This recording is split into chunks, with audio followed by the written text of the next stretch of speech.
Good morning guys, early bird, maaga pa. Naglinis na ako ng aking garden. Update. Yung iba hindi pa talaga masyadong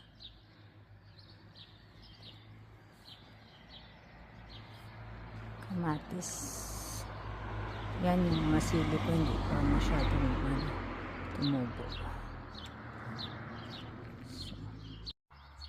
Ang talong ko, 5 puno. Tama na ito sa akin. So, ang daming bunga. Maganda ito kasi maliit lang. Grabe.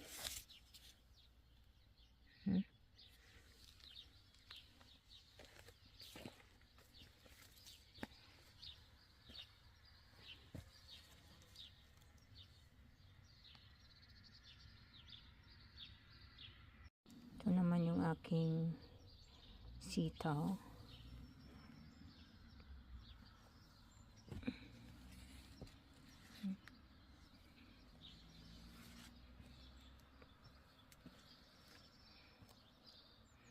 Natutuyo yung dahon dahil sa init.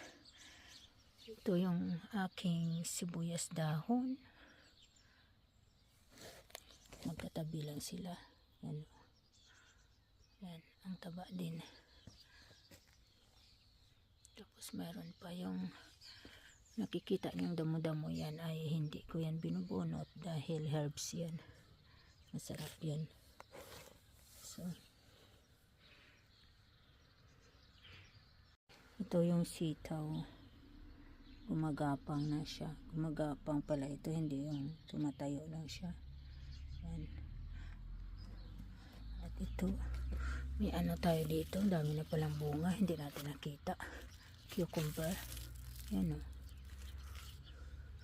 Ano lang siya ngayon, yung gumagapang, hindi yung malalaki. Ito yung muntik na siyang mamatay. Hindi ko binunot. Hinalagaan ko lang ngayon. May bulaklak na. At syempre, pag may talong, may okra. Para makapagpakbit tayo. Yan, buto yung tinanim ko na okra, ha. So, buto lang yan. Yan. Yan. Kaya, grabe. May trabaho na tayong full-time, full-time job na yung trabaho natin. Tapos, may family pa tayo, mang-garden pa tayo. Ang linis pa ng garden natin, yan. May bagong tanim ako dyan ng kamatis.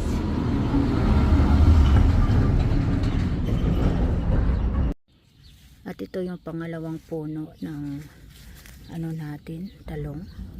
Tingnan. Daming bunga. At may kambal pa. Nung nakaraang taon may kambal din ito, namumulaklak na. Kasi ibang ito, malalaki yata ito, yung 2 puno na ito, yun. Yan. At saka yung isa. Yan. Tapos ito yung 3, magkatulad. Kaya maliliit. Itik sa bunga. Yan o.